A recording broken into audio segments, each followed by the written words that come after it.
Hello and welcome to Match Fishing TV, and in this week's show we've got some winter leagues to go through. There's the Boston Masters final and there's a big event at Tunnel Barn and Herringbrook, and I'm joined in the studio by Tom Scholey. Hello. And Matt Godfrey. Good evening.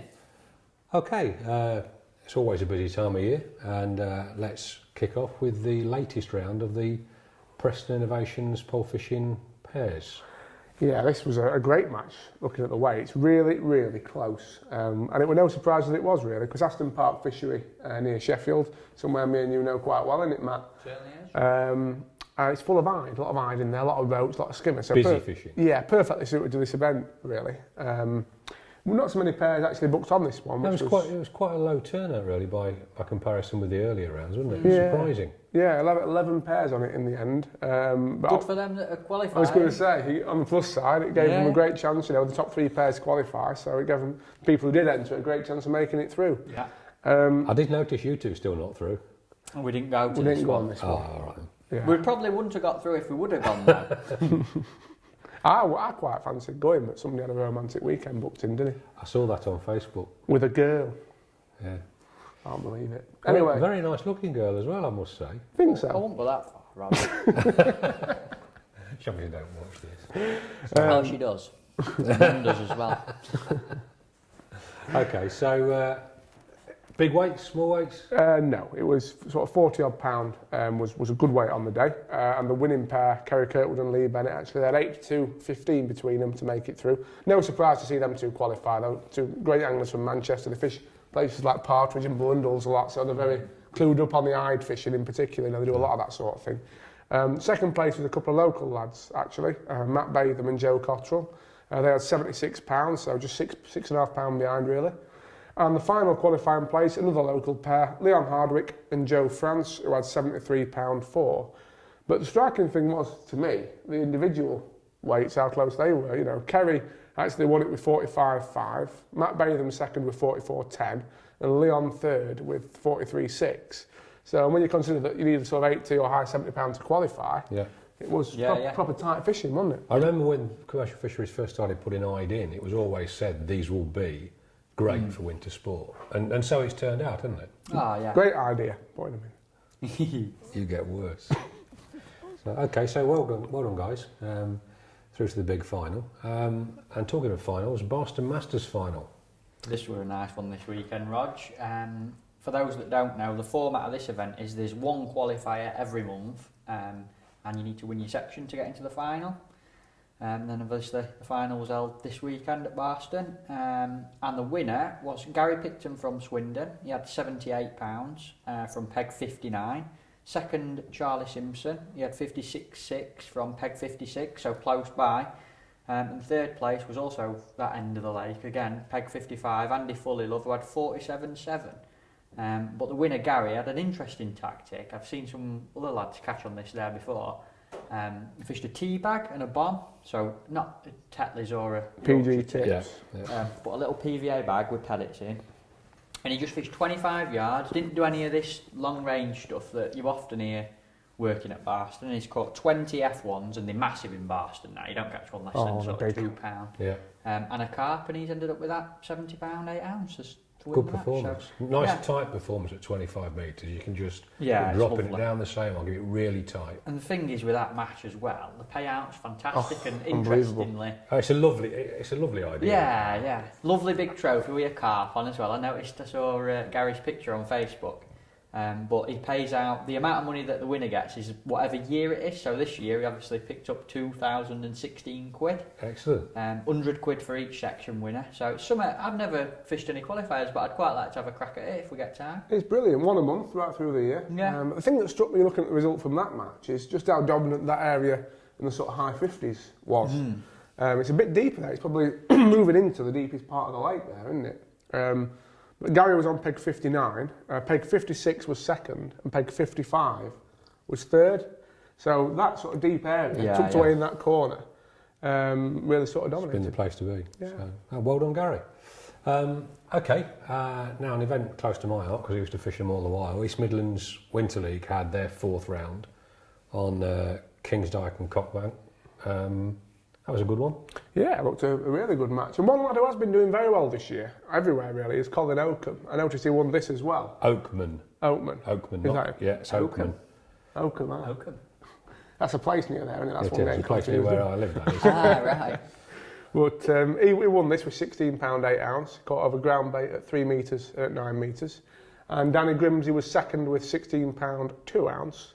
But it's kept things really interesting in the team stakes by the sounds of it, because the two leading teams, Browning Hot Rods and MK White, are very, very close. I think there's 1 point between them. Yeah. So it's and Stan J Gold are running in third. But a couple of interesting things I picked up from this round. The first one was Colin's explanation of why he fished on Factory Bank the way he fished it, and it was a great reasoning. He's fished at 3 metres and then 5 metres, breaking 2 sections off, and he consciously, purposely didn't set up a chop worm rig. He saw he got Mark Pollard near him, and Colin's view is that if you draw near Polly and you waste 2 minutes to see if there's something on your chop worm line, you'll never get past him again. So he left all his chop worm gear in the box, left all his worms in his bait bag, just got his head down fishing for small fish, and it's obviously paid off. And he admitted, he'd done it because Polly was, I don't know, he was next peg or a couple of pegs away from him. Yeah. But he just took the view that on a small fish race, if you're going to go head to head with Polly, you've got to do it Polly's way. I'm sure I noticed on the results as well, I haven't put the section winners on the sheets there, but looking down, Polly actually won the section, so he must have won it by default. I think he had 10.5 I saw. Yeah. It's brilliant fishing, that, isn't it? £16 a small fish. And Cockbank wasn't as good, in all fairness. Cockbank was really, really hard. Yeah, These are two interconnected drains, and Factory Bank was where you wanted to be. I can't believe that Factory Bank, Rog. When I went and seen it last year, I went and had a look at it. It's literally a dike, and they catch 14, 16, 20 pounds. During the winter, the fish all move into those dikes, and it's, to be honest, though, it is a little bit feast or famine. Yeah. You can get areas where you really, if you catch a resident perch, you've done well. Right. But certainly, if you time it right, it's been the same for years. Those Fenland drains, the small Fenland drains, the shallow ones, which tend to hold, they don't chill down quite as much. Cockbank used to be the place, used to be absolutely fantastic and consistent, and many years ago was used for Winter League semi-finals. Now Factory Bank's the place to be. Yeah, you mentioned it were hot. I saw 2 of the sections were actually won with ounces, so that were probably the bits where you didn't want to be up that Cockbank, I'm guessing. You mentioned Danny Grimsey was second with £16, and I know Rob Hewison finished third, and he was on Factory Bank as well. So. Right. And the other thing that caught my eye about this, and I think this is a really nice idea, just a general discussion point for winter leagues all over the country. There was a trophy for yesterday's match. Remember Jockey, Alan Lemon, who died tragically last winter. Well, they've now made it would have been his birthday yesterday. So Caroline has donated a trophy, which will be fished for on the round closest to his birthday date every year. So Colin Oakman's the first winner of that as well. And, it's a nice way of adding a little bit of spice to Winter League matches. I think more of them ought to have a round that is something over and above. Yeah. Just a Memorial standard Winter round League. even Yeah. or something. I think that's the way to do it. I know it's obviously quite personal to a lot of people, but I do feel that if you start doing dedicated matches, or they do it on the Fosdag, like don't they, in places years ago, what happens when you run out of rounds? So I think just one match, remember what, this is a memorial round for all the anglers who passed away. It's a nice idea, isn't it, sort of thing? Yeah. Definitely. So well done, Colin, and well done, Caroline, for the Alan Lemon Memorial. Great idea. Okay, and the Census Challenge in Ireland on Enniscarra.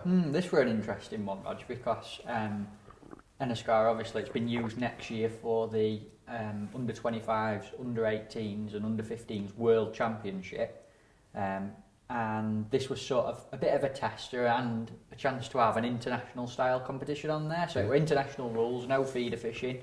And I didn't know how it were going to fish, but it's fished really well. There's loads of fish caught on pole and slider. And in true Census Challenge form, the famous Team 28 went over, so John Desk and all his boys. And it fished great. Individual winner, guess who it was? Absolutely no surprise. Cathal Hughes. Ridiculous, isn't it? Absolutely brilliant. He had 3 points. Takes a huge net with him, just trawls it.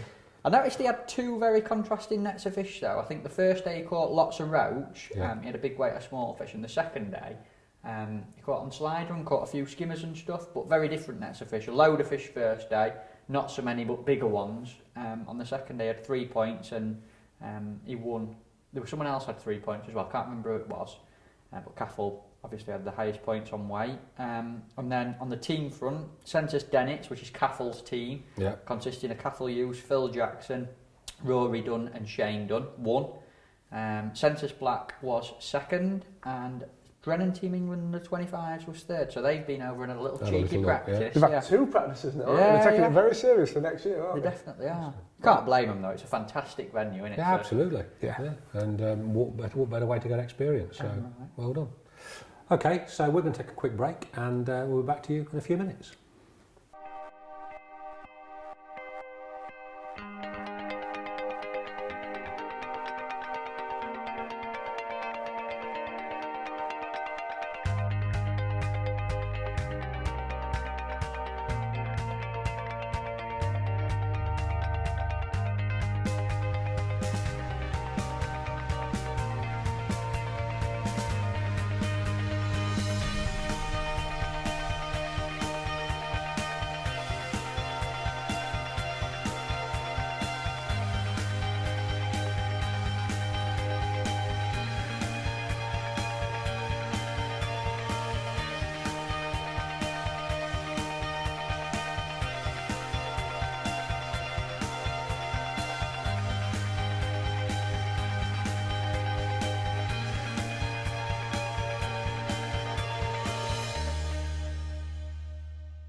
Welcome back. Okay, and straight into the action. Tom, Saw Valley Winter League. And a sore subject for me, Roger, this week. You did all right though. I had a lovely day's fishing. But unfortunately on the team front, my team, Matrix Dynamite Trentman, are now going to have their work cut out, to say the least, to get in the Winter League final. On the team front on the day, Starlet's put in another brilliant performance. You know, they've really got to grips with this league now. It's the second year in it, and I think they've won every round bar one up to now, Starlet's. Wow. That was the one that you didn't fish? Yes, it was. So they've won that with 30 points on the day, and they've now got 7 points in the league. Second are Quorn with 11 points, and we're now trailing on 13 points in third. Only 2 points between it? Yeah, I think the difficult thing is... How many rounds to go? One round to go? One round to go, so we need to beat them by a margin of three really. So you've got to win it, and you need Starlets to do you a favour. We need Starlets and Wigston to beat, or any of the other teams to beat Quorn. But, you know, it could happen on the river. It's a very unpredictable venue. They changed all the sections round this week, which I thought was a great move, because it was quite tough on some of the deeper areas last round. And they put a section called Cossington in, which I haven't been in before. They also put the top end of Kegworth, which again, in the 4 years I fished the league, neither of them have been in. So it was great to see the weights from them. And Rob Wotton actually won the match from the Cossington section. Yeah, I saw Rob Wotton's peg on Facebook, and it looked very featureless. I know that once you get into the water, it's not featureless, it's like a proper natural river. Yeah. But it's quite windswept there, isn't it? It's quite open. Yeah. And I think those guys that were there at the Cossington section were quite fortunate. It was quite a calm weekend as far as the wind went. Yeah, because it would have been a cold. It would have been a cold place to be on a breezy day though. Absolutely. It was funny. I didn't get a chance to speak to Rob, but I spoke to Darren Bickerton, who's obviously the Starlet's captain in this Winter League sort of thing, afterwards. And I said, "How did he caught?" And you know what Darren's like, very dry. Well, he's just caught on everything. He started on bread. He said, he's had a chub £2, and then he's had a roach every chub, and then on his bread rig again, he's had another chub £2. Like this. The chubs actually look bigger than £2 to me. Yeah, lovely fish. Lovely They fish. must have been hollow, because that was a nice net of fish. Yeah. Awesome. He had a load of big roach as well, didn't he? Proper fishy. He did. In second place was Tim Kinson from MAS. He wasn't far behind Rob, actually, only sort of 400 grams behind. He had 8 kilo 550. And I saw regular in the frame anyway, Dave Petch was third with 8 kilo 510. So, yeah, again, not too far out. So, brilliant match, brilliant day for Quorn and Starlets. Not such a good day for me, but never mind. Never mind. You're still in there, you're still fighting, okay. Herrenbrook, teams of 4 Winter League. This was an interesting one. I actually went to Herrenbrook with Robbie Griffiths on Wednesday, I think it was, last week. Yeah. It was freezing. Proper cold, icy wind, that fine rain that makes you go even colder. Yeah. And I was dreading it because often when you go on features at this time of year, on a commercial, you sat on your own, and if fish don't want to feed, they just back away from you. Thankfully, that didn't happen. I couldn't believe it. He caught one every chuck in nearly, down the middle on maggots. It was brilliant. And Robbie was saying, I'm looking forward to this match this weekend. He says, however, I'm a bit disappointed because I were meant to be on Match Lake, but Frankie Guinachelli's coming to guest for our team this week, and he wants to go on Match Lake, so I'm going to let him go on Match Lake, and I'm going to go on Bridge and Island. Last night, I thought I'd give Frankie a quick ring. I needed something to ask him. Have you gone on at Ehrenbrook, mate? Oh, I've had a good day, mate. I've won the match with £213.12. I was like, bloody hell, that's brilliant, isn't it? And so poor old Robbie, he could have had that peg possibly. But Don't feel Frankie's had too it sorry off for him. He just won £5 in the knockout cup, didn't he? That's You know, true. you can't feel too sorry for that. And Frankie had to sit and watch him. So. Talk is true, about to be pulling fair. rank, Frankie. I tell you what, he wins some matches there. He's really consistent Everywhere. there. This, Yeah. You know, he's been a great angler for a long time. He has. And this year he's just, Proved considering it. he doesn't go fishing as much as some people Too do. busy most of the time. Yeah. Preston. He takes his media work really seriously, does some great work with them. He's got a lot of women on go. Yes. Many women. But no, Frankie won with £213 and nearly £100 ahead of Andy Bennett, who was second. He had 114.12, and Dave Lloyd, Mr. Lloyd, lovely bloke, our friend, cuddle coming your way here, Dave. He was third with £106, but Frankie caught, he had a really complicated match, used 5 slices of bread and a bomb rod.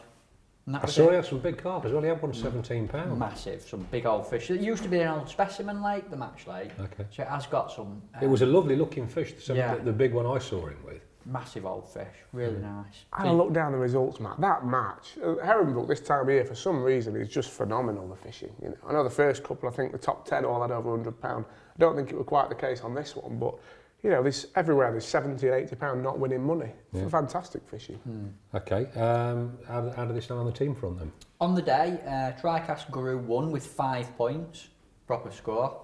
Second was Frankie's team, Drennan Northwest, with 6 points, and Maver Gold Oak were third on the day with 7 points. So really, really close. And the league overall, as it stands, is Tricast Guru are winning with 27 points, Drennan Northwest second with 32, and Maver Midlands Youth with 42. Excellent. Okay. Finally, Tunnelbarn Farm. This was another brilliant commercial match for the time of year, really, considering we're now in, you know, mid-November. They really are fishing well, aren't they, these places? We had some cold weather in the week as well. Yeah, we did. We're going to But, get some more as well. oh wait, is it forecast? Yeah, towards the end of this week, doesn't look nice. Oh dear. Whiteacres might be the best place to be then, that's what we're going. Might be the worst place. It No, could it'll be. be lovely down there. This is, again, 26 teams of 4, fish the Tunnelbarn teams of 4 Winter League, which is another big old match. And I had a great view of the winner on this particular occasion, Des Ship, because he was sort of around the corner from me. So I could see him all day bagging up. And he's had a lovely simple match. He's weighed £135 3 ounce from peg 20 on Jenny's Lake. And he's caught just literally kinder potting a few maggots in, 10 metres. He's caught some big F1s every chuck. I think he's had 60 odd fish for his Busy weight. fishing, yeah. And about behind him, but on a different lake, was Aidan Mansfield, who was second with £109.8. He won high pool peg 30. And next to him was third place Lee Richards, who had 97.8 off high pool peg 31. I think Lee Richards won house pool, you know, actually. Was he? Yeah. Oh, that's straight I'm off. going with Matt. Right, straight off the tunnel. You should check your facts. But I've got HP, high pool, HP, house pool. HP It's sword. confusing. Yeah, I think Lee Richards won house. Could confuse a stupid person. That's done it, that sounds really. Anyway, we know Des won it, definitely. Yeah, Des won it. Aidan second, Lee Richards third. Teams on the day. Guru won with 77 points. Maver Gold Dynamite U had 74 points. And Drennan Banbury Gunsmiths were third with 72 points. So Quite close. it was close. And I know the fourth, they actually pay 5 teams overall. And the fourth place team, there was, I think, a 4-way tie for that one. So they had to go down to weight difference. So, it's a lovely tight league, brilliant fishing.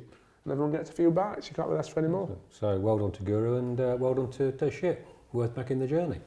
Okay, well that's us done for another week. And we'll see you in a week's time. Thanks for watching.